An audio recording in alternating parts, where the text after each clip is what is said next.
When you know that you are queer, but your favorite drink is beer, that's gayish. You can bottom without stopping, but you can't stand going shopping, that's gayish. Oh, gayish, you're probably gayish.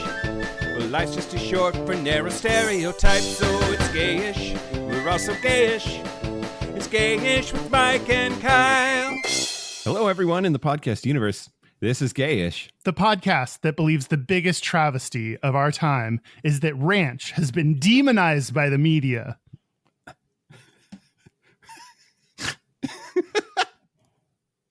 What? Ranch dressing has been demonized by the media, and I rebuke the demonization. I support and appreciate ranch in all its forms. Hey, Kyle. Hey, Mike. The demon episode was last week. Demonized, I tell you. I'm Mike Johnson. I'm Kyle Getz. We're here to bridge the gap between sexuality and actuality. And today we're dipping everything in ranch, just on principle. Yes. Oh my gosh. I love dipping things in ranch. It's like celery is a conduit for eating ranch. Pizza, celery, carrots, M&Ms, everything. Well, M&Ms. Okay. We found my line, and it's right before M&Ms. Wait, is it demonized by the media? Like, why did you say that? I'm so confused. I don't know. You don't have to think about everything I say. I mean, usually I don't. Okay, good. And that's why this works. Oh, God. Okay. Well, here we are. We're going to talk about vanilla. We're going to talk about vanilla. Another poll victory by yours truly. But okay. What? We'll talk about it later. Okay, we'll talk about it later. But first, I don't think we have any but firsts. We're caught up on 100 words. Use my hole, everybody. Yeah. Happy Pride Month. It's still Pride Month. Yeah, happy Pride Month.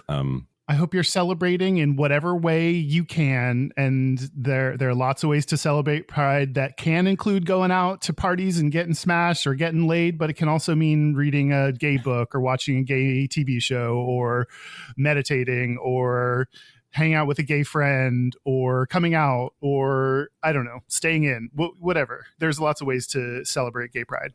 It's Pride Month. You can get smashed. You can get smashed. Both options. Both options. Yep. So many ways. Okay. Yeah. Here's the news. Shut your mouth hole. It's time for your ear holes. News. Well, news the first, Kyle. Happy Title 9 month. Yeah. Right. Oh, Jesus. The dickbag fuckface asshole administration in the United States has declared June to be Title 9 month. And most of the language about it has been under the guise of, quote, saving women's sports, because first, they're the highest priority of everything. And second, they're under siege by the throngs of dudes in dresses pretending to be chicks so they can win. Yeah. Oh, my God.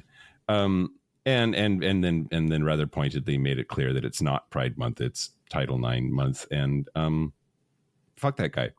I like how that doesn't deter, like, we don't need any kind of official recognition. Jesus Christ. We don't need any official recognition to make it Pride Month. Like, it will always be Pride Month to us deep down in our hearts. And you can say it out loud if you want to as the government. You can proclaim it or not. You can fly a flag on the Capitol or not. And we're still going to celebrate just like we know it is. Yep. Absolutely. Well, and World Pride was this weekend in Washington, D.C., and apparently, mysteriously, the National Park Service closed DuPont Circle, which just happens to be one of the places that the gays hang out for Pride. And there was some bullshit about, like, it was unintentional or whatever. Oh, sure. And it was eventually reopened. And then the USS Harvey Milk is being renamed, so we don't have a faggot on the side of one of our battleships anymore, or whatever.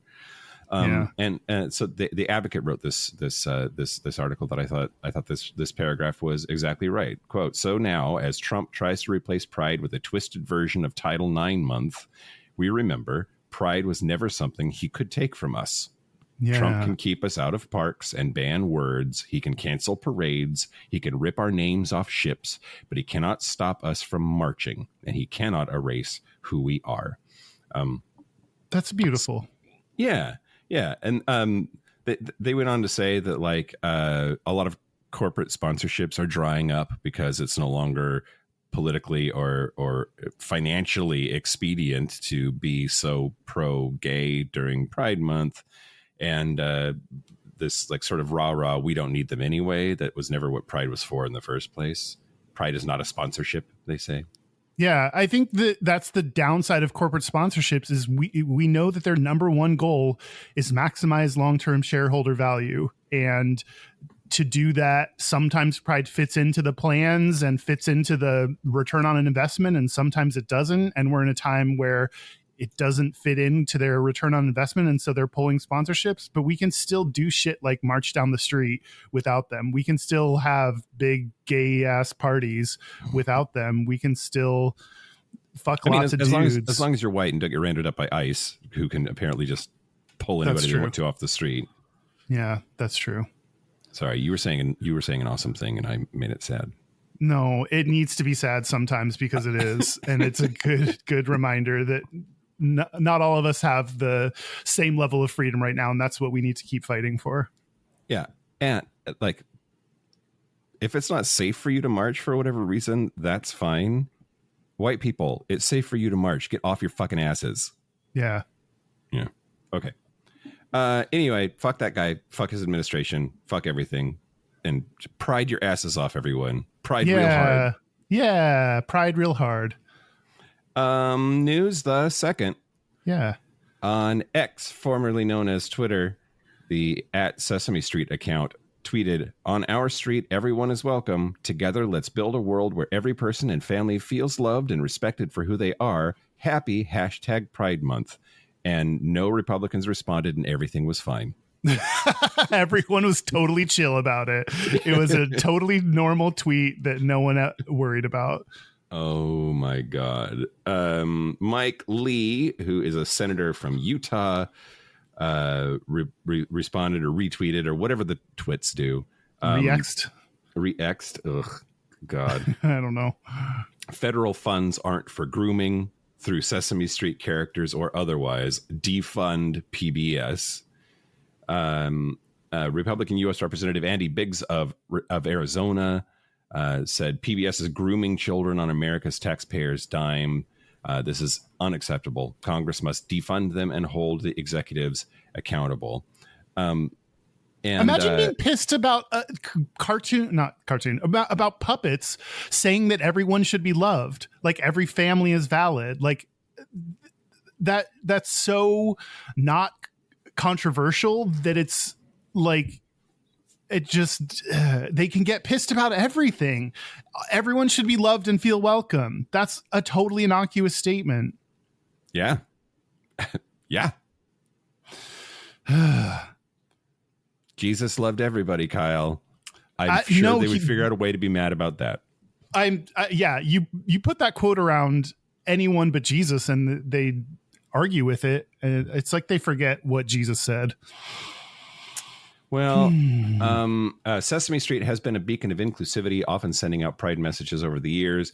It has frequently featured entertainers from the queer community, such as Ian McKellen, Brandy Carlisle, Billy Porter. A 2021 episode called Family Day had actors playing a gay couple and their daughter. Plus, there's the ongoing debate about whether popular puppets Bert and Ernie are lovers or platonic friends.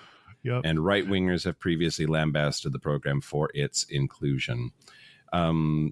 Trump has asked Congress to rescind the $1.1 billion it has allocated for all public broadcasting over the next 2 years. That would affect, of course, the Corporation for Public Broadcasting, which makes PBS and Sesame Street. Also NPR, National Public Radio. Yeah.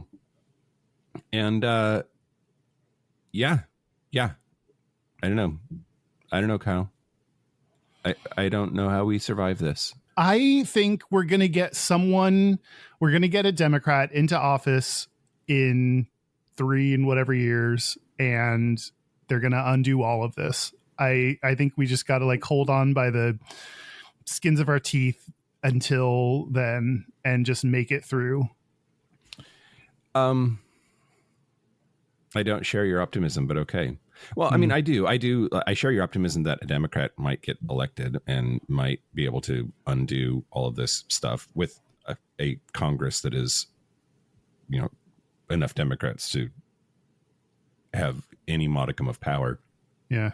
I don't know that that's going to make it better. I think that they're going to get more mad before they get less mad. Like I keep thinking in my worst, darkest feelings, I think about the fact that Germans finally got their shit together when they figured out to be ashamed of their history.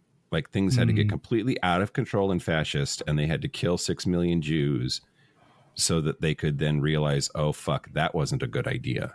And they've worked really, really hard since then to combat the forces of culture that led to what happened there in the 40s.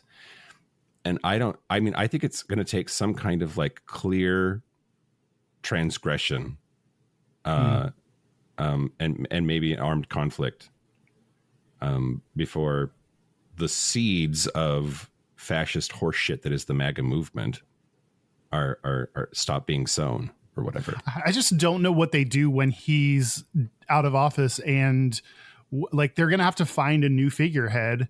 And I don't see who that is. Like, I don't think it's JD Vance. I don't think he's the new MAGA,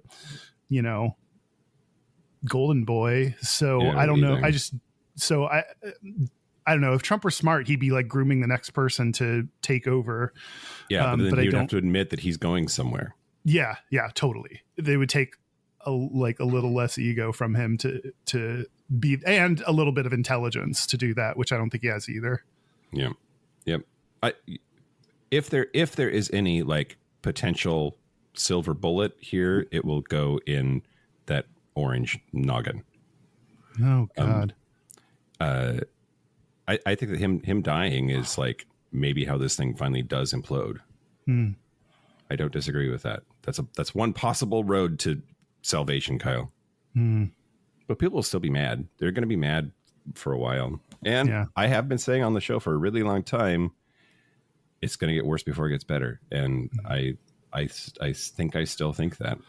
Yeah, I mean, we still have 3 and some odd years of being under him, which there's a lot of damage that can do during that time. So everything's bad and you should feel bad today. Yep. News the last, Kyle. Yeah. I like this one. Okay. A bridge lighting kicked off Pride Month in Jacksonville, Florida, and private citizens turned the bridge into a rainbow. The Acosta Bridge on Sunday took on the colors of the rainbow. The pictures are really, really great. It's people standing with colored flashlights in the order to make the rainbow across the span of the bridge. But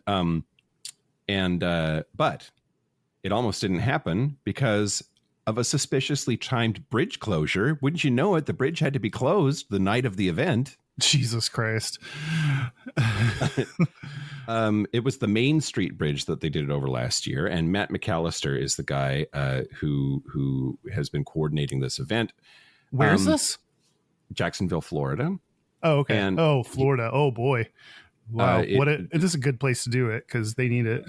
Yep, exactly right. And something about his spidey sense told him that they needed to have a plan B. Now, in 2024, after the Florida Department of Transportation under Governor Ron DeSantis decided it would celebrate Florida's Freedom Summer by Jesus Christ, lighting all state-managed bridges in red, white, and blue from Memorial Day to Labor Day, a time span that means that these kinds of pride displays would be less effective. Anyway, so he last year said, well, fuck your red, white, and blue bridge. We're going to make this bridge rainbow, the Main Street Bridge. And then started planning for it to happen this year. The Florida Department of Transportation said that the Main Street Bridge was going to close at 9 p.m. So they didn't really announce it. It was on their website, but the organizers got wind of it, and they're like, okay, so now what do we do? So then they said, okay, well, the sun goes down at 8:20. If they're closing the bridge at 9, we'll do the rainbow at 8. And then wouldn't you know it, they're like headed to the Main Street Bridge, and at 8:00 the bridge goes up. It's a drawbridge. The bridge went up, and oh my goodness, it's stuck in the up position. You can't. Jesus Christ. So they did have a plan B, however, which was the Acosta Bridge. They used chalk marks to show where the colors should change, and they had also chalk marked that bridge just in case they needed it as a backup plan. They kept that backup plan a secret because they felt like every time that they would make a change to the plan, then the Department of Transportation was onto it and would fuck them some other way. Yeah, they'd give the Main Street Bridge some Viagra and keep it up. Yep. Yeah, exactly. Anyway, so this time they went to the Acosta Bridge, which was not closed, was not in the upright position, and had this beautiful rainbow. And I just love that, like, through perseverance and planning, they could not be stopped. And I think it's a wonderful story. Usually it takes a lesbian to be that organized and planned out. So Right. good work to that one homosexual who actually is organized enough to figure out a backup plan and have that ready to go. I agree. Yeah. Or maybe there is a lesbian in charge. Maybe there's a lesbian Like behind the scenes that's like, hey, faggot, listen up. That's Gotta have the another news. plan. Speaking of other plans, we need to make other plans for our Patreon because we have no new members that signed up this week. But I will still promote its benefits. If you want to use Mike's hole, if you want a signed t-shirt, if you want to join our quarterly happy hours, and most of all, if you want to support our show, then go to patreon.com/Gayish podcast. If you want Derek to continue to get paid. If you want Derek to actually make some money, Well, because I of all wouldn't the go work that far, that Kyle. he makes money. He does work for us, and he deserves money for it. So if you want to help support Derek's salary, go to patreon.com/Gayish podcast. Do it. You want to talk about vanilla? Yeah, let's talk about vanilla. You were the one that put this on the poll. Why did you want to talk about vanilla? Because I think that cake and cookies are delicious. No, you don't. Oh, you're right. I don't like desserts. It's because I have sometimes described myself as vanilla in a sexual sense, and I think that word has a lot of interesting things to talk about. And yeah. I thought it would make a good episode, so I put it on there. And the Gap Bridgers agreed because 50% of them voted on vanilla. So that one won. I will say that I won the popular vote. I'm Hillary Clinton in this scenario. Yeah. I won the tiebreaker vote, which is the rest of the non-Gap Bridgers, the rest of the Patreon supporters that support at a $5 and up level. It's another benefit. Hint. But 45% of them voted on pigs. So I'm excited. Our bonus episode this month is going to be pigs. Yep. It is wild to me how very, very different the Gap Bridgers are from the other categories of human, apparently, who listen to this podcast. We have decided that our Gap Bridgers are distinctly weird people, and they have weird tastes. Then again, they voted on shit that we put up for them to vote on. So when they vote on weird shit like vanilla, then we can't blame them because that was your idea. It came from your brain head. Yeah. It's yes. I think I know them, Guile. I think I get them. I didn't get them last month when I won. Well, that's true. That's very true. But yeah. Yeah, we're going to talk about vanilla. We're going to talk about vanilla. Okay, Kyle. Okay. We have a lot to talk about. We've got a whole show planned or whatever, and yes, we have an entire episode planned for you. But I wanted to calibrate on the meaning because this is one that I support. Sometimes you're like, what's the definition of the word "the," and then it's like, what the this is annoying.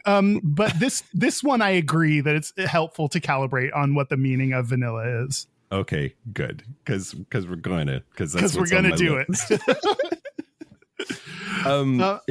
In a sexual context, people say vanilla, and it turns out I don't think it means universally the same thing. They're sort of related concepts, but not universally the same thing.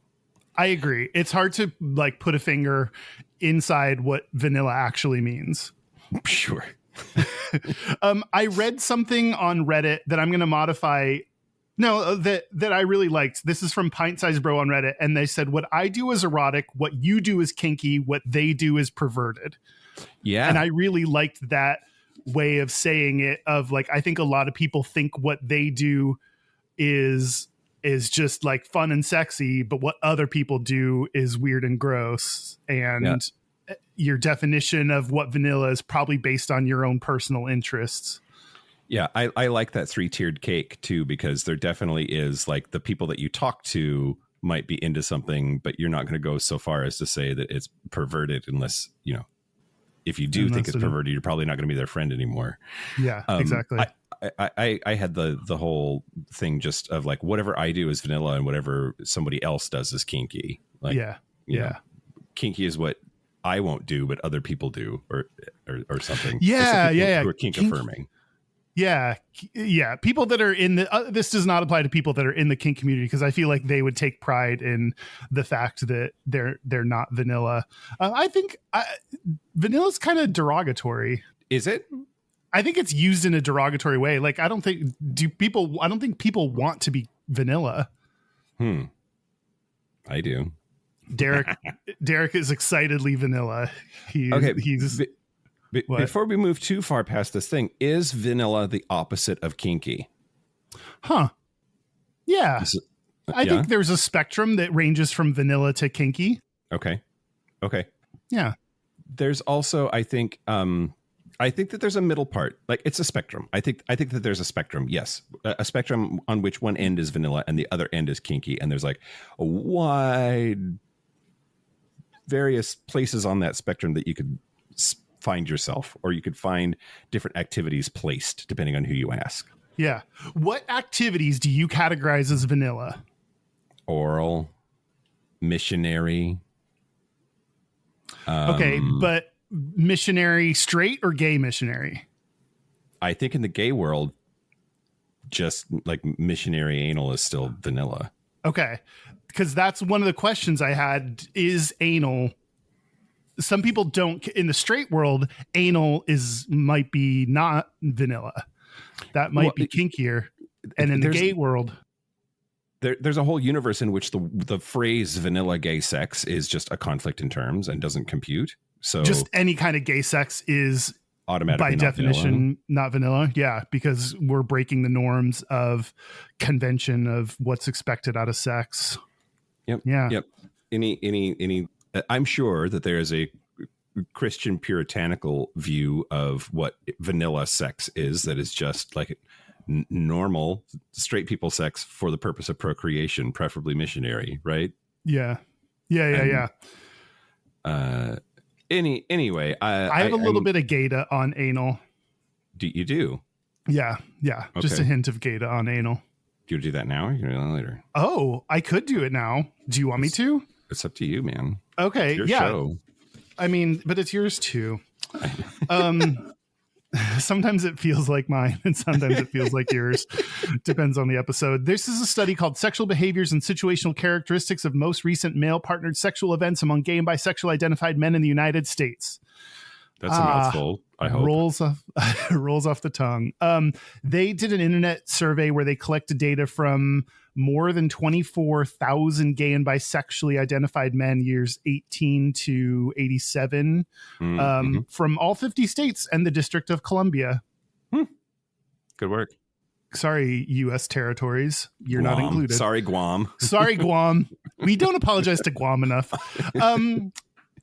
They said the most commonly reported behavior was kissing. I don't know what they said. Kissing a partner on the mouth, I guess, because you can kiss other places, but this was specifically kissing a partner on the mouth.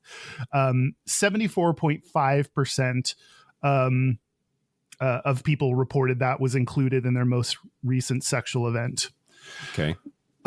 Which that leaves a quarter of people that didn't include kissing on the mouth as part of their most recent sexual event. So are these the DL guys that are like, I don't kiss, bro? That is so weird to me. I recognize that I'm a very different person than many people, but the idea of being in a sexual encounter that's like doesn't involve making out is just, oh, why?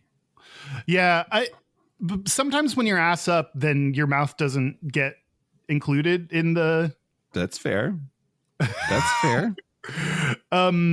But I agree. I think it's funny when people are like, I don't kiss. And it's like, sir, your load is inside my ass. Like we've moved past this discussion. Like we're well beyond this. What symbolic transgression does that mean to you that hasn't already occurred in some other form? Exactly. The next most commonly reported behavior was oral sex at 72.7%. Mm-hmm. And then followed by that was that kind of surprises me, actually. Yeah. But then I realized that this is just gay people. I forgot that you'd already honed that in. Yep. Gay and bi people. In my head, straight people don't do oral nearly as much. And I would have expected that number to be lower. But I think gay particularly like especially like the pleasure gap, which we talked about last episode, is like women don't receive oral as much when you're straight. Next is partnered masturbation at 68.4%. Mm-hmm. Here's the thing, Kyle. Yeah. When you are in a relationship, I think things, just for practical reasons, gravitate towards side stuff way more often. Like in a straight relationship, when you have a self-lubricating vagina that is like pretty much ready to go whenever it needs to be, that's way different than needing to clean out for anal and clean out. And that process takes a while. So first you got to get horny, and then you got to clean yourself up, and then you've got to get back to the like we're gonna fuck now. I think that like a blowy and a handy is so much easier than that whole thing, that you end up doing that way more often than you otherwise would. Yeah, who's got time to douche every day? I mean, when you're looking for a boyfriend, I think you do before you head to the bar, and then you're like ready to go. But like when you're living together, like not so much. Yeah. Sometimes I'll wait and like I'll log on to Sniffies, and then I'll like if I lock someone in, then I'll be like, okay, I need like 30 minutes, so don't come over until then. Yep. Anal. This is what we're really here for, is the anal. Anal intercourse occurred with 37.2% of the participants. A third.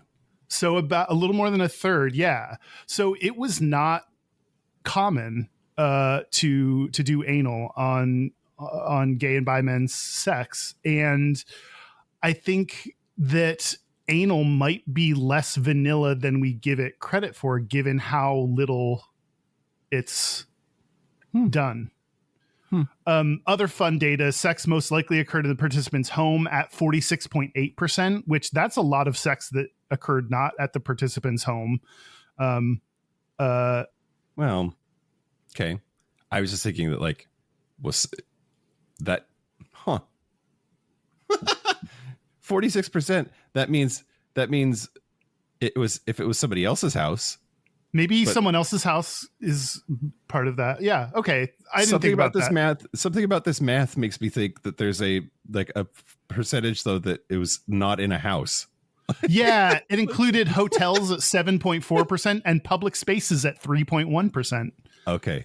Which I would include public spaces as kinky, as not vanilla. Mm-hmm. So yeah. So I think the original question that I had was, is anal vanilla? And I don't think anal is vanilla, given it's not a majority of people that have done it in their latest sexual hookup. Yeah. Queer people, majority of queer people. Yeah. Straight people are also a thing, kind of. Barely. But I agree that there's a double standard at the very least, that like to straight people, anal is like, oh my God, the shin-shi, that's wild. Like that's definitely not vanilla for straight people. Is that a Mortal Kombat character? Shin-shi? Yeah. What's that mean? I don't know. What's shin-shi?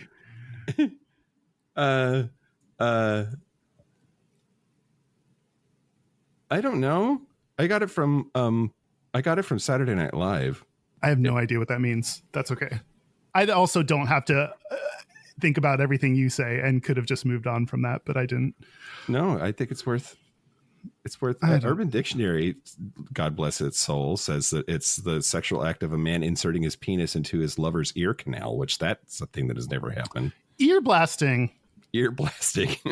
So, that's kinky. Do you think nose blasting is definitely kinky? Yeah, for sure.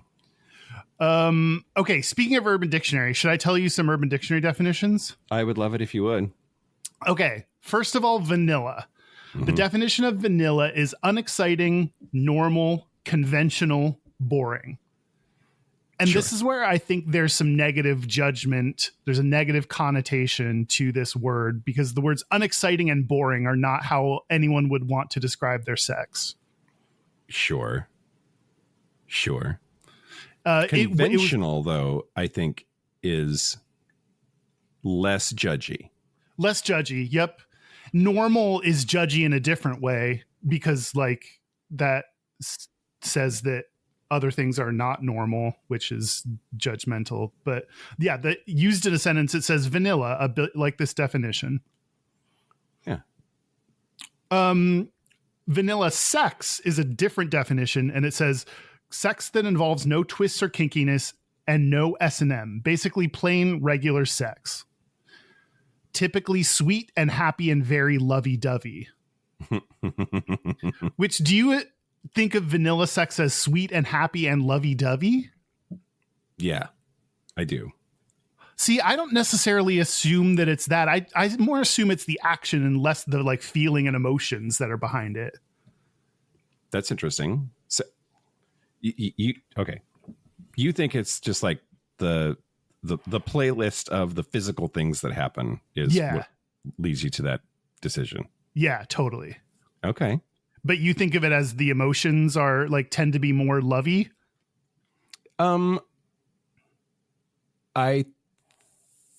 Maybe this is projection on my part. I don't know. Like it seems like the things that get lumped into the category of vanilla are less intense. Mm-hmm. And so it's like, but they're getting something out of it. So I assume that it's more about the connection and passion and like, I have some things to think about, Kyle.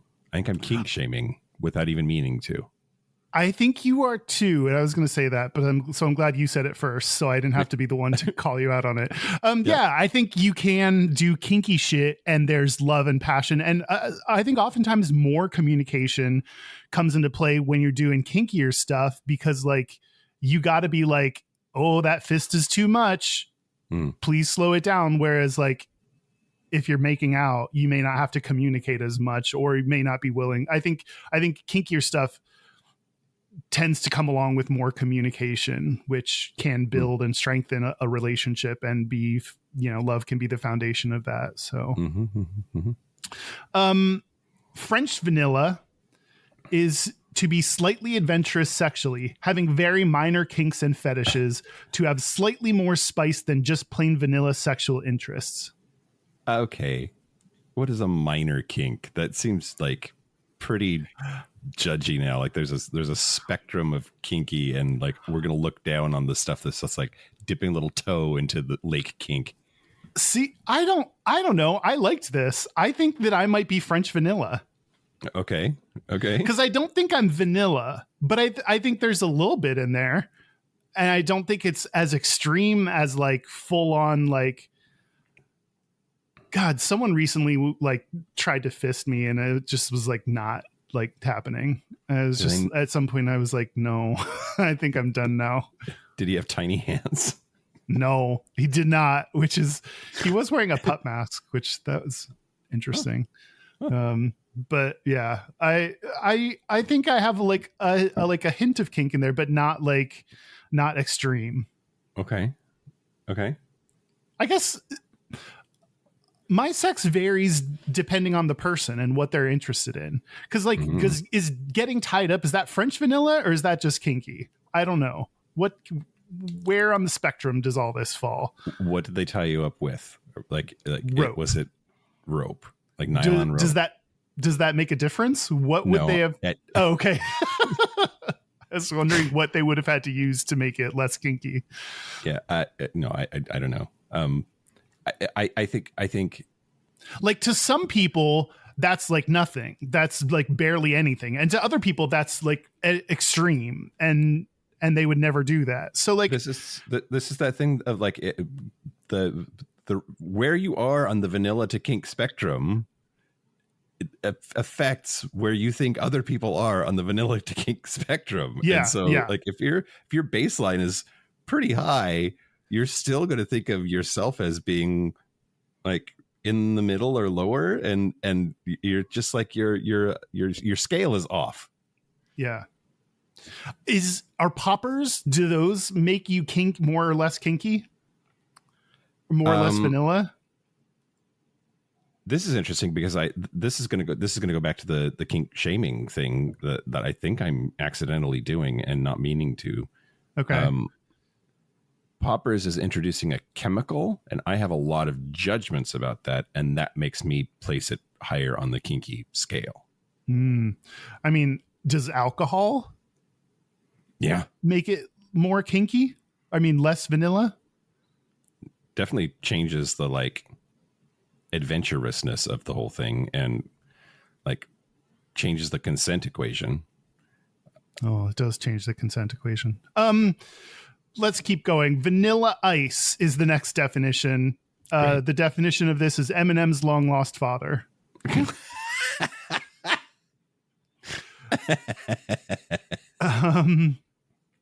Let's see. There's vanilla Coke. The definition is the drink of the gods. I mean, I like vanilla Coke, but come on now. It's not that high up for you. It's not. No. Okay. There is. Do you like vanilla Coke? I don't drink vanilla Coke. You so drink I don't know. Regular Coke. It's the weirdest thing about you. I don't. I just drink. What's wrong with regular ass Coke? It doesn't fit. Every time we go out and we're like, you order a regular ass Coke, and I just am continually surprised by that because my brain refuses to put Coke drinker in your profile page in my brain Rolodex. We've talked about my feelings about Diet Coke. Diet Coke is a scam. I know.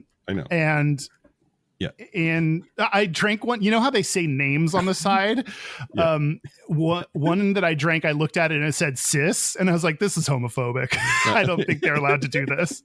You can't call me cis. I don't know you that well. At first I thought CIS. Like, oh, no, cis, like SS. The next word that I'll define is vanilla face. Okay. 2 definitions. First is a term used in referring to a white person, which I like that. The next one is one who has gotten a cum shot to the face. This had lots of downvotes, so I don't think it actually means this. I don't think this is an actual thing that people use. Vanilla frosting, you got frosted, you got glazed, jizz all over your face, all of that. I'm here for that. Yeah. There's vanilla ice cream, which is another word for cum, jizz, or semen. Okay. This had an equal number of upvotes as downvotes, so people net neutral opinion on this. I think word. People are correctly ambivalent about this one. Yeah. Okay. Fair. The last one is vanilla pudding. You are correct. Your noise is correct. The first definition was just a vanilla flavored dessert. The second one is cum, or the combined cum of partners.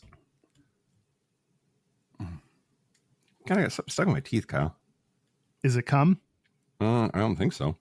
But like, you're going to take a bunch of jizz from multiple people and like swirl it around to make a pudding. That's hot. It's not. Go for you. Good for you. I'm not gonna yuck your yummy cum blizzard or whatever you're making. But You can turn my mouth upside down and it won't fall out. That's Urban Dictionary. Wow. Okay. What? Interestingly enough, you touched on a fuck ton of stuff that I'm going to actually talk about in the history of vanilla. Oh, no way. Yeah. It's pretty great. Okay. So, I'm not going to go into like too much of the like history part. Like vanilla is a plant and it's an orchid, and you've got to like trick it into making these beans that's you scrape the pods out of the bean to make vanilla. And I'm not going to talk too much about like the biology of it, the cultivation of it, but it is definitely from Mesoamerica. It is one author said that it was as quote, as Mexican as chilies or coffee or chocolate. I think I wrote that down wrong. Oh, what's it supposed to be? He didn't say coffee. I just wrote that down because I'm tired. As Mexican as chilies or chocolate. Okay. So it was definitely used by folks in and around the Gulf of Mexico, into South America. Sorry, the Gulf of America? Okay, whatever. And the evidence that has been farmed since at least the 12th century. And mostly it was used as a ingredient in cocoa or chocolate drinks, hot chocolate drinks. And that's also how it came to Europe. So Hernan Cortés brought vanilla and chocolate to Europe in the 1520s. And that's when we started getting access to it. It was heinously expensive. And for the longest time, people couldn't figure out how to grow this stuff intentionally. Like you pollinating these things so that they would create the pod so that you could make vanilla out of it was like a problem that people had been working on for a while. And it turns out that in 1841, this boy named Edmund Albius, who was a 12-year-old enslaved person, lived on the French island of Réunion in the Indian Ocean. And he discovered that he could hand pollinate these things. So he would take a needle or other small application, like a stick or something, toothpick, and get a little bit of the pollen and like poke it in there in the right spot, and then it would make the pods happen. And he earned a lot of money from this discovery. Earned a lot of money as an enslaved person. Yeah, exactly right. Well, so first, this guy named Jean-Michel Claude Richard falsely claimed to have discovered the technique 3 or 4 years earlier. So he was like, I discovered that 3 or 4 years ago, and this boy stole it from me. And so he made a play for it that way. And then they realized, like, why would an 8-year-old steal this like ridiculous way of manipulating plants? And why would you let this 8-year-old? Anyway, it was just wild. You're right though about this guy Albius's sort of life. He didn't make any money from it at all. In fact, he struggled even after emancipation, and eventually when France outlawed slavery, he like had to work in a kitchen for a long time. And Albius is actually a last name that he invented for himself, and he invented it from alba, meaning white, because of the vanilla orchid's color. He just loved vanilla flowers. He was convicted of stealing jewelry and sentenced to 10 years in prison, but The sentence was reduced after 5 years. The governor gave him clemency because of the enormous contribution to vanilla production that he had done. But he died in poverty in 1880. But yeah, these things, vanilla, like the flavoring is very, very difficult to make. And in fact, there's most vanilla that you find is fake vanilla. They figured out how to make vanillin, which is the chemical that gives it its flavor, in other ways. So they still make vanilla from vanilla pods, vanilla beans. But basically everything that is made from vanilla beans, the flour was hand bred. It's like the most expensive plant product on earth, second only to saffron. And that's because it's so difficult to make. Yeah. It's like me when that guy was trying to fist me, hand bread. Yeah, exactly right.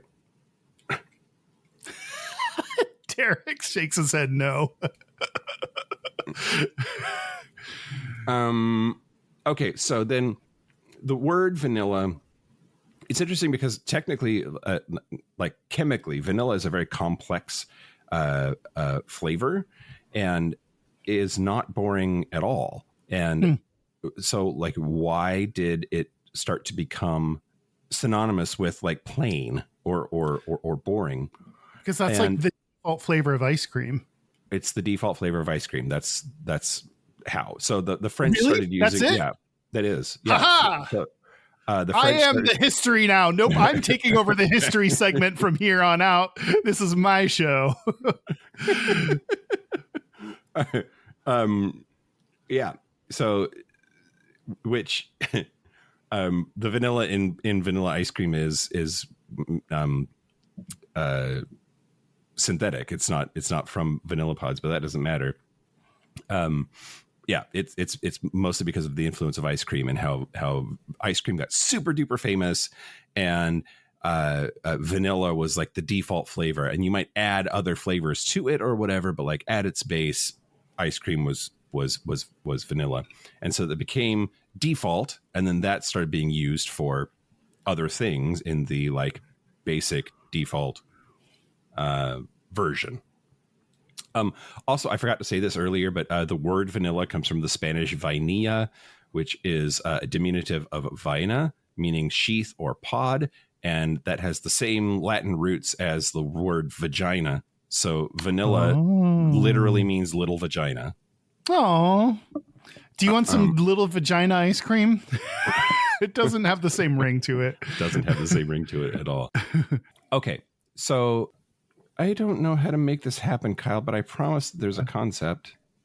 Okay. I support this, whatever it is.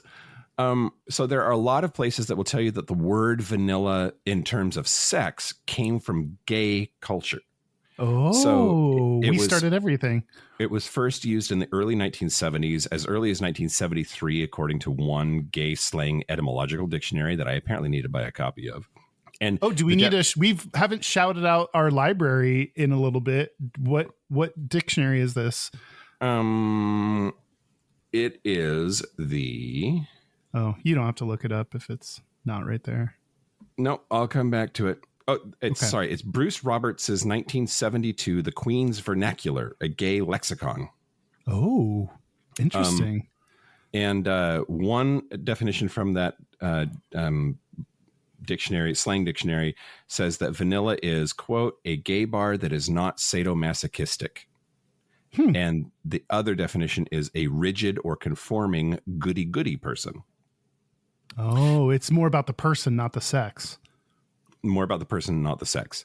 But then if we go to that first definition, it's specifically not S&M. And so there are a lot of things that are...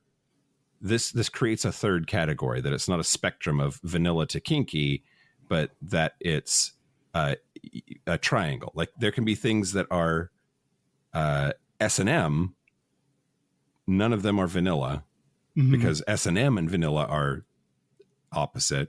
But there can be things that are kinky, but not S&M, so they can be vanilla, at least according to the like original.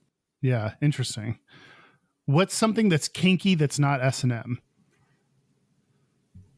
Nipple play. I don't know.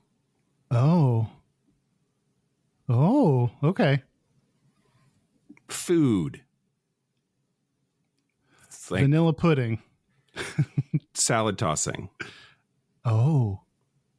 Yeah, Maybe. is eating ass vanilla or kinky? It's not S&M, so at least according to the OG definition, it could still be, it's vanilla because it's not S&M. Yeah. Okay, so what I really wanted to get to, though, is that even though it was used by gay culture in the 1970s to talk about things that were not S&M, it was used as early as the 1940s by black people to refer to boring Karen white bread honky girls. And that's really funny. So this is yet another example. So between that boy who invented the way of pollinating vanilla, having his work get stolen by a white dude who wasn't gay, by the way. I wanted so bad for that French guy to be gay. he had like 9 kids.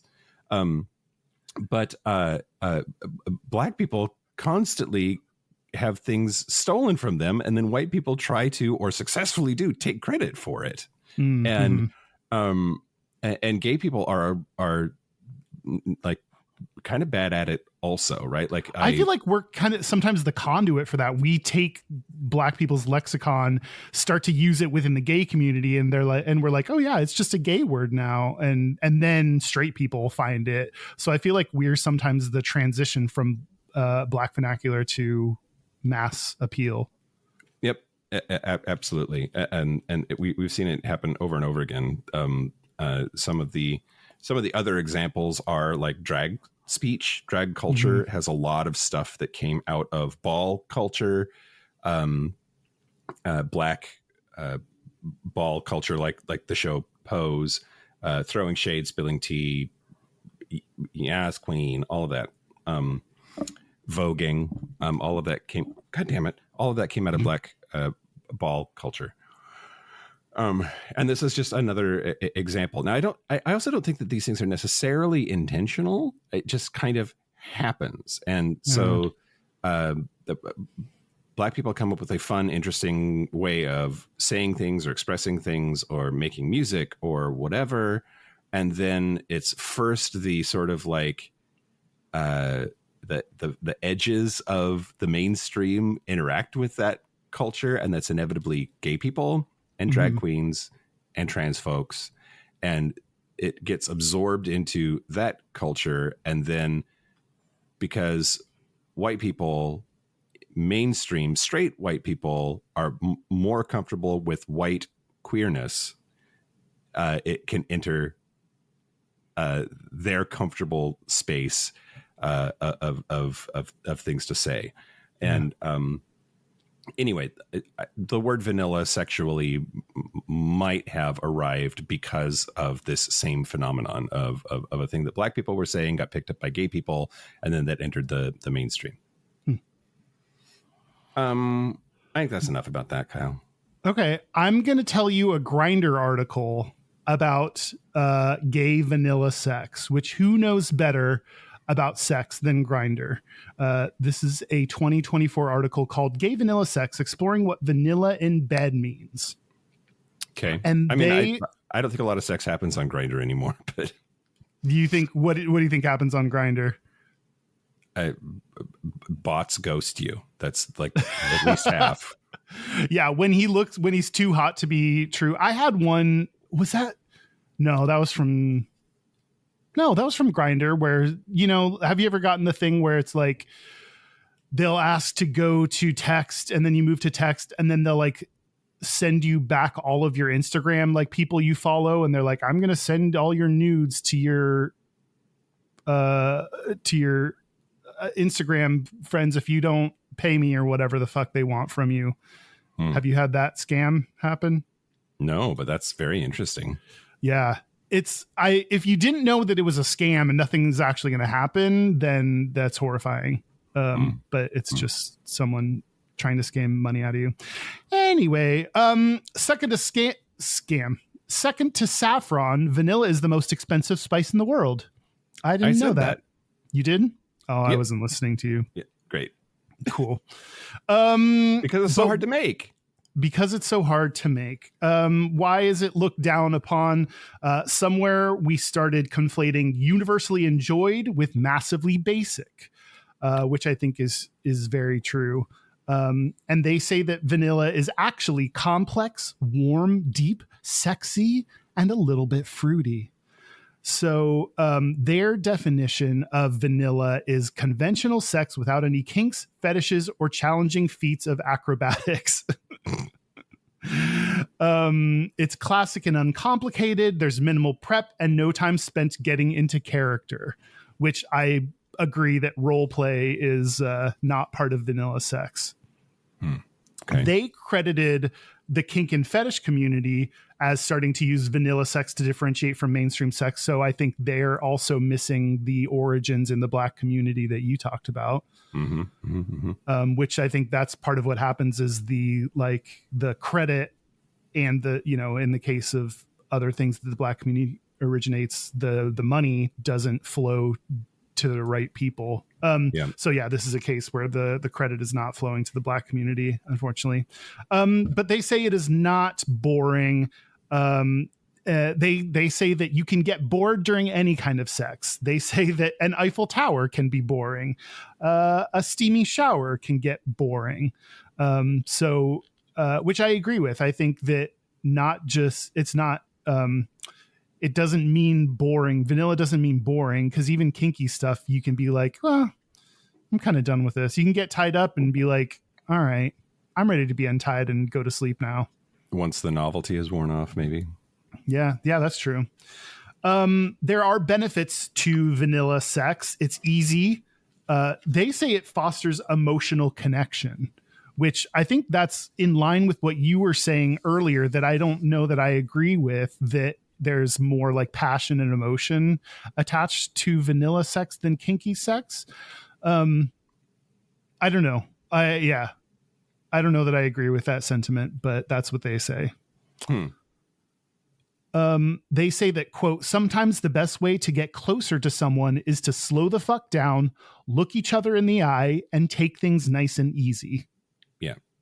This is what I'm talking about. Just like if you're focused on the intense thing or the performative thing or the like technically difficult thing, I think that's cognitive load that makes it a different kind of connection or intertwining with the person that you're with. That like if you're doing something easy, you can pour a different kind of energy into it.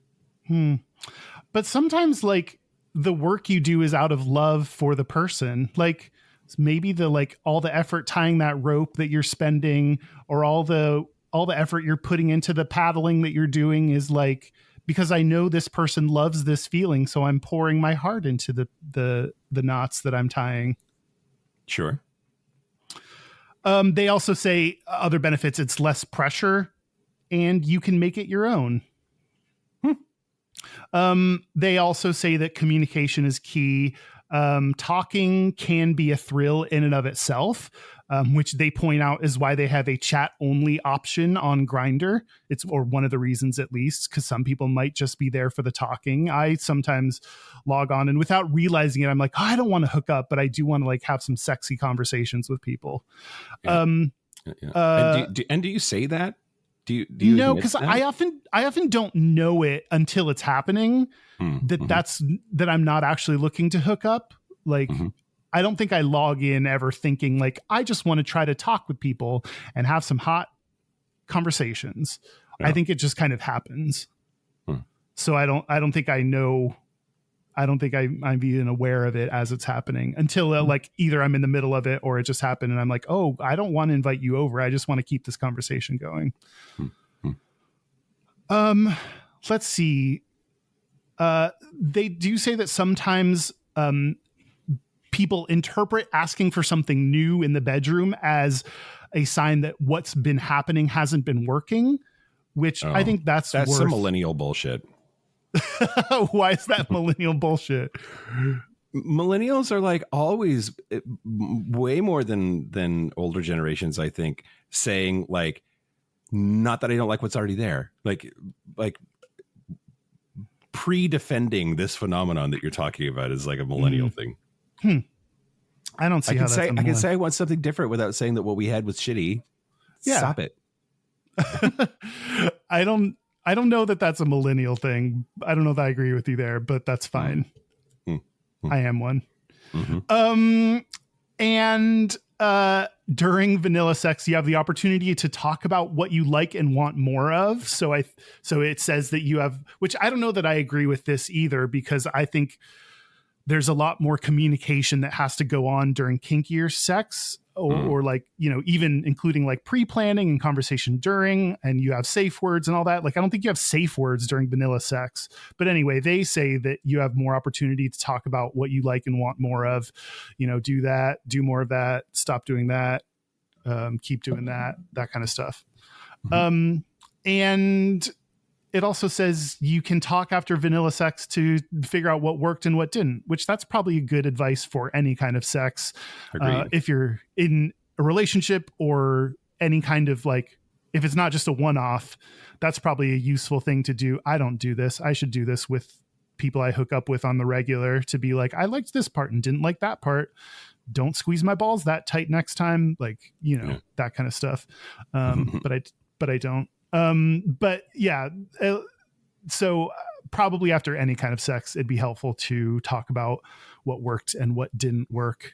But that's post-mortem. A little post-mortem. I've convened this meeting of the sexual tribunal to converse on what worked. And yeah, we're going to do a sprint review. We have sticky notes. What went well?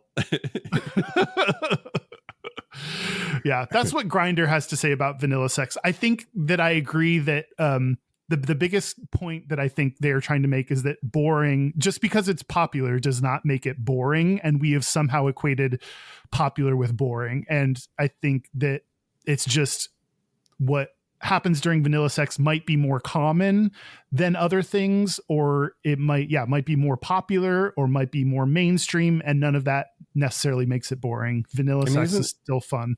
Isn't that why hipsters are insufferable? Like, just because it's popular doesn't mean it's boring. Yeah, totally. But that's their whole personality. Yeah. I mean, sometimes kinksters, their kinky shit is their whole personality. Yeah.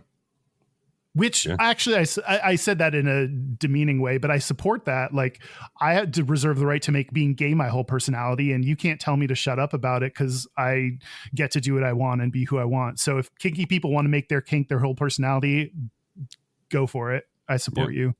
Yep. What are we going to talk about for Patreon, Kyle? Are you going to talk about Vanilla Ice? Yeah, I'm going to talk about Vanilla Ice.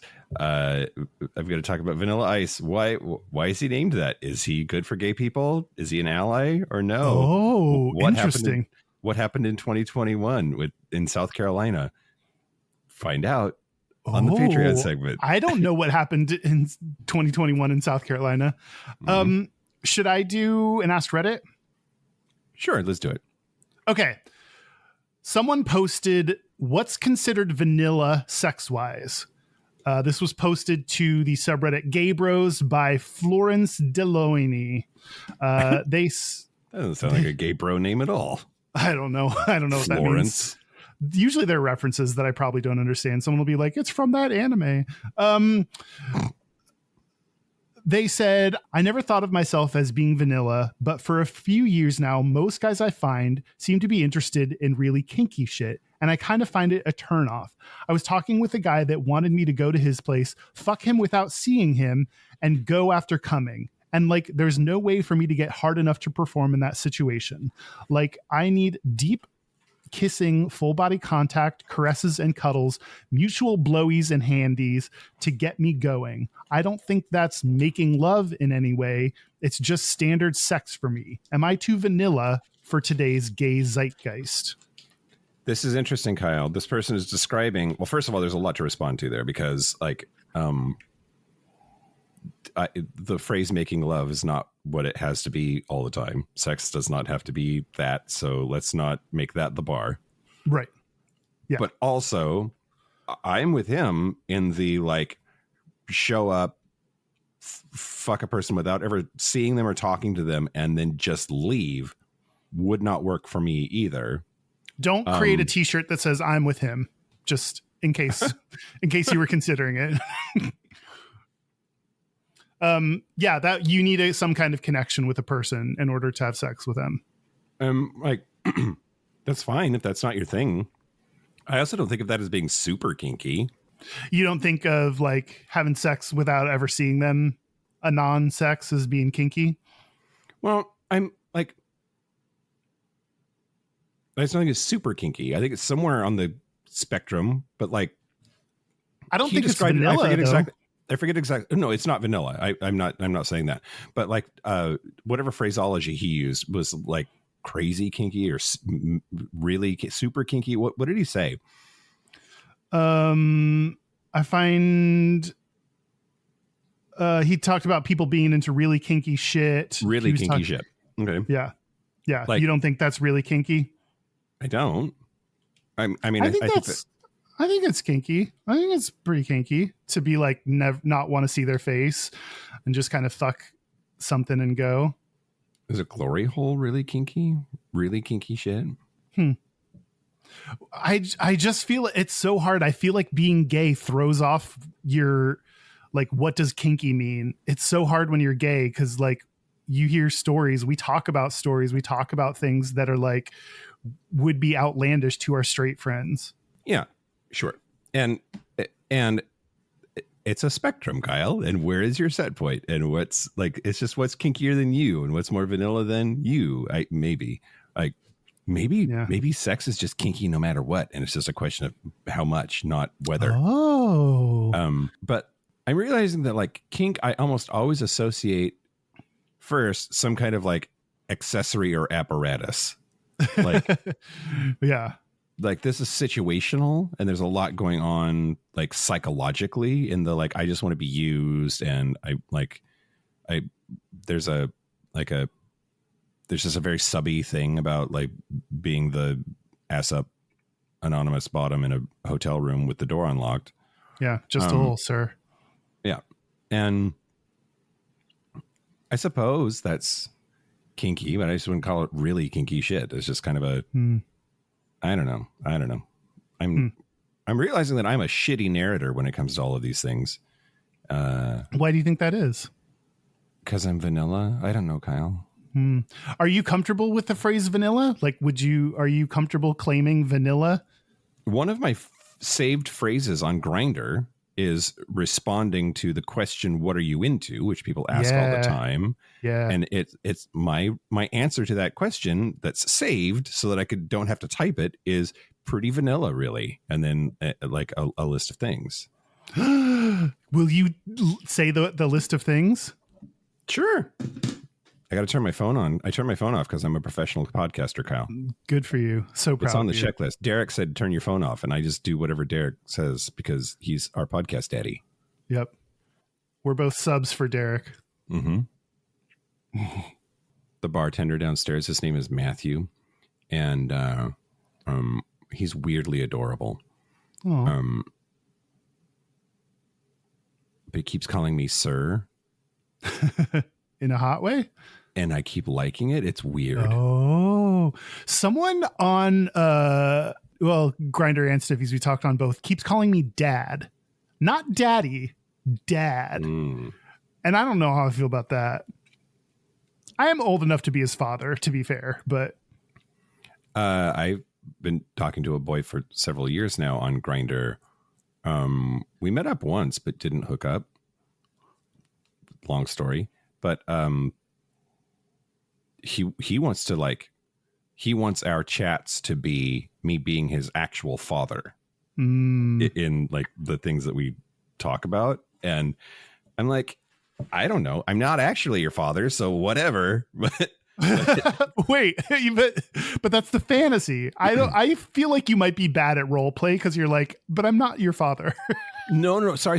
What I'm saying is that like any moral or ethical concerns I have about that interaction I can overlook because I'm not actually his father. So like, I'm not participating in incest. It's fine. I'll pretend to be your dad. I don't give a fuck. See, you're not always vanilla. I think pretending to be someone's father is not vanilla. In a sexy way. Yeah. Okay. Finally got my phone to restart, and finally got Grindr to open. I'm very popular because, the fresh meat effect every time I travel. Yeah. Let me open up chat though here. Okay. My saved phrase is pretty vanilla, really. Making out, body contact, giving and receiving oral, verse if it comes to that, but I like to save anal for repeat encounters. Okay. Yeah. So as we discussed, anal question mark as to whether that's vanilla or not. Seems like that's a little bit more rare than you might expect. So oral is pretty common. So everything you have on your list is pretty vanilla. Yeah. And to your point, I haven't taken anal off the table, but that's like on the cusp for my, like the fact that I start with, I'm pretty vanilla, and then list a like maybe anal kind of a take on it is, it's a point in the Kyle might be right about this anal isn't vanilla thing. Is there a reason you start with pretty vanilla? Because you could just list what you're into without placing any kind of like it's pretty vanilla, like, but is there a reason that you have vanilla listed initially? I think it's because, well, first I'm glad that you asked, because I like uncomfortable questions. I've never asked myself that. Like, there was no strategy there. So then I'm like, okay, so why did I do that? Yeah. I think it's because I attract a lot of like boys looking for daddies, and I think that they come in pretty hot with the like, I want to get used, I want to just be a hole for daddy, like I want to be roughed up even, and I'm trying to get in front of all of that. But like, I'm not trying to have a like. I'm okay with some power dynamics, but this is not going to be a dom sub thing. So let's get that out of the way right away. Maybe. Yeah. Yeah. I don't know. Do you want to save any? Do you want to share any of your saved? my saved phrase is the same thing as like, the answer to what are you into? And mine is making out, sucking dick, porn, cum, poppers, verbal, dirty talk, role play, bottom if it goes there, open to kinks. Oh, yeah. So there's some vanilla stuff in there, but a lot of non-vanilla options that are presented. Another saved phrase on my Grindr: you're into older guys. I'm not old, but I'm older than you.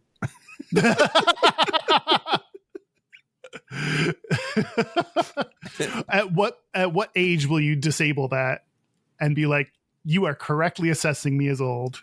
Oh, well. Oh, maybe we shouldn't say that. We have older listeners that might take offense to it. Yeah, I mean, that's fine. You asked me what I will do for my own proclivities. What were we talking about? Oh, we were talking about vanilla. Yes. And this dude's post about wanting some rando hookup, and he's not down with that. Some of the responses, bro, who the fuck cares? Enjoy what you enjoy. Fuck what anyone else thinks. Just be you and find a partner that enjoys the same pleasures. Mm-hmm. Which I feel like that's technically the right answer, but also kind of like doesn't validate the, I don't know. That kind of leaves me wanting. Okay. Because it's like, it's easy to just be like, just be who you are. And it's like, but it's harder than that. It's harder than just liking what you like and being into it. That's just an easy kind of go-to phrase. Now your phone is vibrating because we took it off silent. It's on airplane mode and it's vibrating anyway, Kyle. Why would it do that? Your phone is wrong. Your phone is lying to you. because I'm still getting notifications for stuff, maybe? I don't know. But on airplane mode, you shouldn't get vibrations. Anyway. Someone else said... Turn it back off now. Okay. Someone else said, I'm assuming this interaction occurred on Grindr. If that's the case, I wouldn't necessarily take the pulse of the gay zeitgeist sexually from there. Any app designed for facilitating hookups that literally lets you add tags for kinks is obviously going to skew a bit towards kinkier men. That being said, there are plenty of quote unquote vanilla, whatever this means, gay men in the world, just like there are plenty of kinky gay men. You'll find people who are a match sexually. Okay. What? Okay. The tags on Grindr, I've been wanting to figure out a way, like when to talk about this. And we're going to talk about it now, Kyle. Okay, I'm ready. The tags, there's a whole, I turned my phone off or I would like read through them again. God damn it. The tags that are under kinks include the tag hung, which size queen. I use that one all the time in my filter. What I want to know though is it supposed to be I'm looking for hung or yes. I am hung? Which side is the hanky going in when I filter or add a tag to my profile? I completely agree with this, and I think it's a huge flaw. When you put in sub, does that mean you are sub or you are looking for sub? Like what does it mean? Which I think it was Field maybe that one of the dating ish apps that I had changed it. And I think it was Field where it was like, it changed from sub to being sub. So it was a little bit more clear about what you mean when you say sub. Someone that has sub on their profile doesn't mean anything to me because I don't know what you're at. If you're looking for subs, cool, hot. If you are more sub, I'm not going to be a match with you. And it's hard to tell. So some people just have both sub and dom on their profile, and that confuses me because I guess you can be a switch, but you might as well just put switch then. And is switch an option though? Maybe you've got to indicate your switchness. But also, we are clearly not the only people who are confused by this because I will see just baby-faced twinks with daddies on their profile, on their tags. And then, of course, men of a certain age like myself with daddies on their tags. And like, well, clearly we're not identifying whether that's what you're looking for or what you are, because both of you are using that same tag. Yeah. Yeah. I think they should have a looking for section and a I am section. Yep, and that way you can absolutely. say looking for hung. I don't think you should put hung on your profile. Well, I don't know you. You can, from all I've gathered from you, I don't know that you're hung. I feel like that would show up then. So the question is when someone searches for someone hung, they're going to come across you. And I think they're going to think that you're hung. Mm-hmm. Yeah. I think if someone is like, I want people that are I'm hung. I'm a hung dude. And I want people looking for me. I don't know that they would search for hung. Yeah. Well, and then they get mad when you ask about it. I'm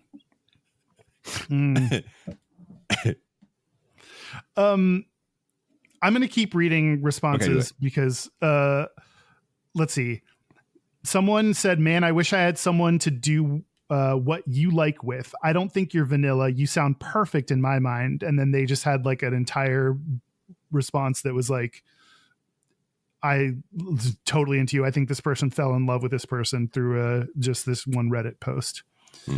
Someone else said, nope, perfectly normal. I hook up a lot and I always go full out. Kiss loads, ask when they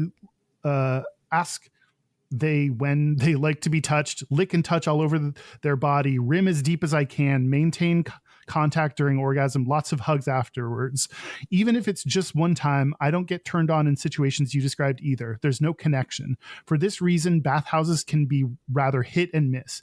You can still have loads of sex and tons of hookups, just communicate what you want and walk away if it's not your thing. You wouldn't have enjoyed it anyway. Which I think that's good advice. Like there's plenty of hookups to be had, even if you're vanilla. Plenty of loads in the sea. Yeah. Exactly. Someone else said, hey, at least vanilla is a flavor. As a homoromantic asexual, that's more than I have.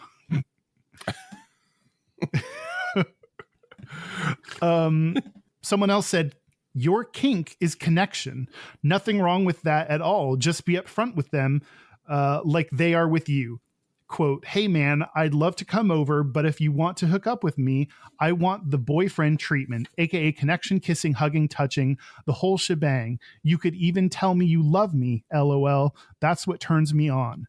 Calling it a kink, which it is, really helps people understand and opens them up to it because it's just role play when presented this way. And second, I promise you, lots of people love this kink, but don't really talk about it because there's way more acceptance in hookup culture for kinks that have way more clear established labels, dip and dash, dom and sub, daddy and son. So this one, when sprung on a stranger with no context, freaks them out, but with prior knowledge beforehand, they really love. What That's do you feel really about? interesting. Yeah, I thought this was an interesting take. What do you think about this approach to vanilla, calling it a boyfriend kink or a sensual kink or a? I mean, I like the idea of tricking people into getting what you want. No, I like. I guess I disagree that it should be characterized as a kink, but then that like lends itself to the question of like why do I question that? But like, to me, the connection and intimacy part, that's like love and relationship stuff. And I just don't think of that as being kinky. So labeling it a kink so that you get it, even if only temporarily, is like, it hits me wrong. I don't know. I thought this was, if that lands you somewhere between what you're getting and what you want, then that's, that's progress. I guess so. Yeah, I wonder how that would play out. Like my kink is role play and the role play I want is a sensual vanilla hookup. Like, I don't know. It's interesting. I have this gnarly kink that I totally want to explore with you. It's called being married for 30 years, right? It takes commitment to the role. Let's see. Someone said glory holes are still considered vanilla. So that answers that question that you asked earlier. Yeah, but are they? I don't think so. I don't think glory holes are vanilla. Okay. Someone else said sex is a buffet. Take what you want, and who cares what's on someone else's plate? Agree. I like that. Yeah. Super hard agree. It also leaves it open for like, unless it's going to hurt somebody. Like there are like ethical lines that we can draw up there. And like the old country buffet is not serving rat poison if it's on like, yeah. As far as we know. Yeah. As long as you're not stabbing someone with your fork, then let them eat what's on their plate. Yeah, absolutely. That's Ask Reddit. Oh, Kyle, did we do it? We talked about vanilla. Yeah, and we talked about. Do you think I'm vanilla? No. Okay, I don't. that was a pretty definitive. Well, why? Okay, the first thought that popped up was a Mike thought, which was I think that we should describe activities, not people, using these terms. Okay. I think that like you can have vanilla tendencies or prefer vanilla activities, but I think labeling a person as vanilla is maybe constraining in some ways that aren't helpful, right? Like if you wanted to, maybe just one time you decided that you wanted to be hung upside down from the rafters and whipped with spaghetti or something like. Yeah, classic kink. Marinara poured on you. Yeah. Kyle is a meatball. That's your kink.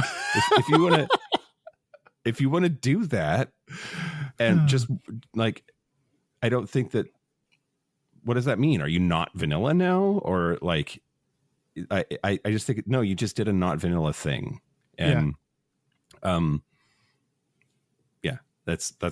was my initial thought. I think that your sex is probably kinkier than mine in general.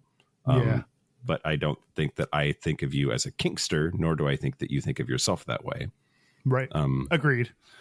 Which is why I liked the French vanilla, because I feel like there's like an element of my sex can be vanilla. I like how you said, like, describing actions, not people. Like, my sex can be vanilla. I'm totally down for that. If you just want to make out and like suck dicks, like, or yeah, and sometimes anal doesn't have to be involved. We don't know whether anal is vanilla or not, but like, let's say anal is not vanilla. Sometimes like we can just suck dicks and that's totally fine.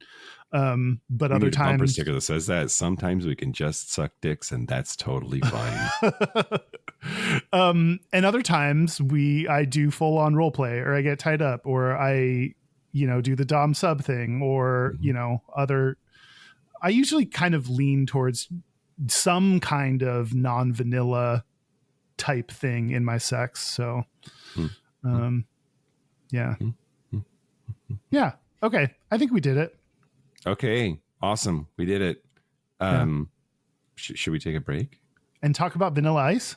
Yeah. In the Patreon segment, we're going to talk about Vanilla Ice. It's going to be great. Can't wait. Yep. Okay. Let's take a break. Let's take a break. This is the part where Mike and Kyle take a break. Okay. Are we back? We're back. We're back. We're going to do our Gayest and Straightest. We're going to do our Gayest and Straightest. But first, local gay bar review. I just remembered that those are a thing that I have to do. So now I got to pick one. Hold on. Okay. I'm going to talk to you about Greg's Our Place in Indianapolis. This one is a repeat for sure. So I've firmly established now that when I go back to places, I will revisit places and then they will get another review. Yeah. But I was there on a Sunday and it was the saddest version of a musical sing-along ever. Nobody was singing. Oh, they were just playing the musical songs on the TV and like, not nobody, but there was like 15 people in the bar and 2 of us singing. Oh, lots of Kyles. But there was the hottest dude playing darts. My goodness. I sang Evita and watched him play darts for a while. And there was also like a whole part of the bar that was closed that I couldn't go into the time before that was open this time. But yeah, I also, I hooked up that night.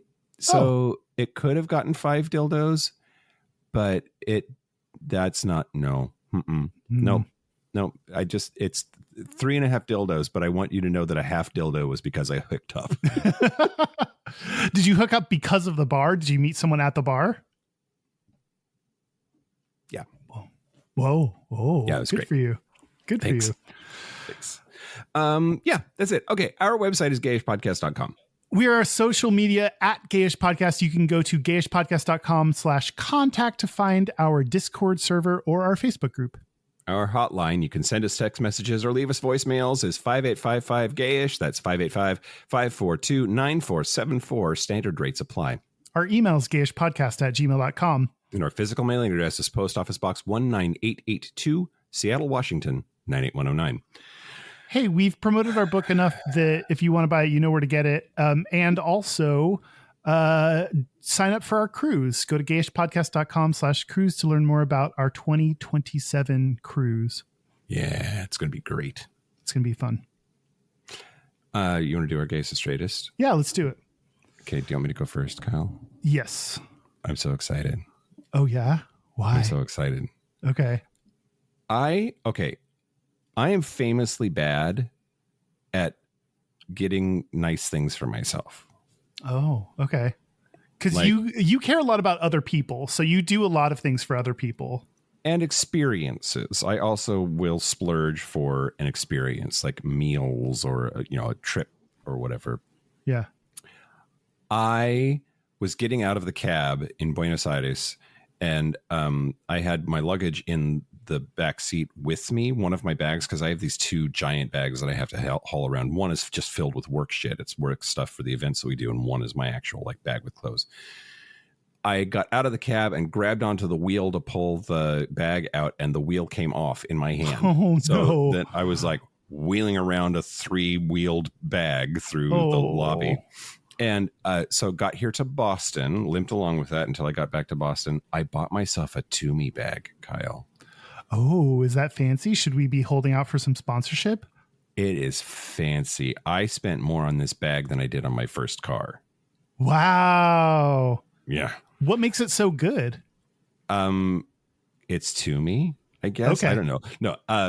So the gayest thing about me is that I bought a Toomey bag, and it has like buckles instead of a zipper, and it wheels like it's like butter the way that it rolls around, and it's a big bag, and I'm super excited about it, Kyle. I'm pretty and I deserve it. Oh, you do deserve it, Mike. For all the traveling you do, you deserve a bag you love. Yeah. And the straightest thing about me, though, is that I bought the black one because it was the most mask of the options in the model that I wanted. So nice. How about you? How about me? I promised this and I am realizing it. The gayest thing about me is doing my towels so that hookups have something to clean themselves off with once they are done with whatever non-vanilla shit we're doing. Yeah. My straightest is that I didn't actually hook up this past week. Oh. Just didn't want to? I've been eating food instead. Oh, okay. You just moved on.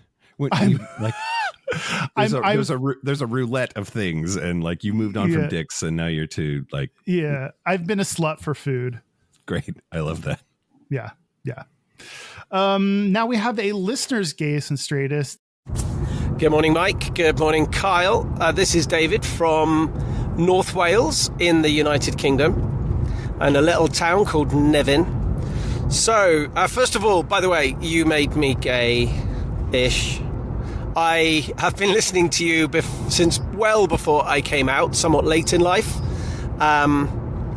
When I was straight-ish, well, there wasn't much straight in the ish, if I'm honest, but there we go. I am a proudly out gay man with a fabulous husband. Enjoy an amazing open relationship. But anyway, that's that. Just thank you for your journey with me. Thank you. You don't even know how much you helped, but you did. Anyway, my gayest and my straightest. So my straightest yesterday was changing a fuel pipe on my little Italian gelato van. Yeah, okay, gelato vans are quite gay, but changing a fuel pipe and getting covered in flammable liquid was quite fucking straight. I also grazed my knuckle. Anyway, that was my straightest. Having finished said fuel pipe, I then proceeded to arrange a threesome. Which turned into me sitting and listening to this guy who is very beautiful, and who I've had sex with before, bemoan the situation between him and his ex. I then took him to his best mate's house while he just popped in.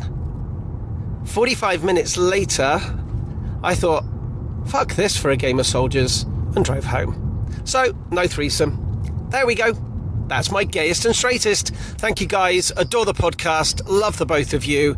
And, oh, by the way, I'm an ex-Jehovah's Witness. Love the J-dub mention. Take care. Bye.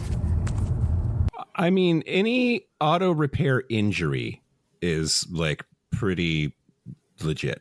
Yeah. And it sounds like some emotional injury from that three-way that turned into just waiting outside. That sounds rough. Ex-J-dub. Wow. We get them from all different places. Yeah, we do. Do. Thanks for that. Thanks for calling in. If you want to give us your gayest and straightest, you can call the hotline. That's 5855-GAYISH. Standard rate supply. I want to thank anyone who's vanilla.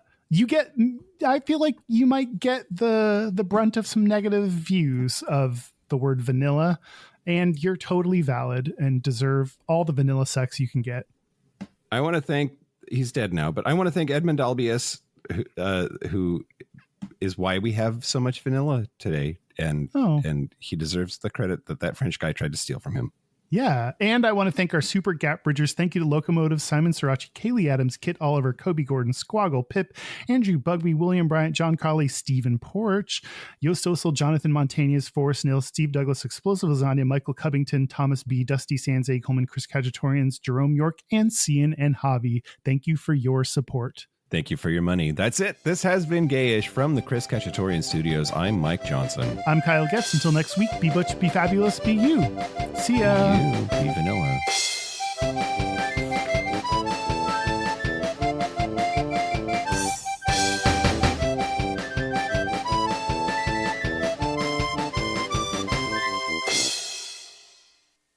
Hold on, I'm gonna pour my wine. Oh. This is OG Gayish. You're like, I got some rosé. Yeah. La Vie film. Okay. The next one. Does that mean the firm life? Is that the hard life? La Vie I don't know. They have roosters on here. All right. Speaking of ass up.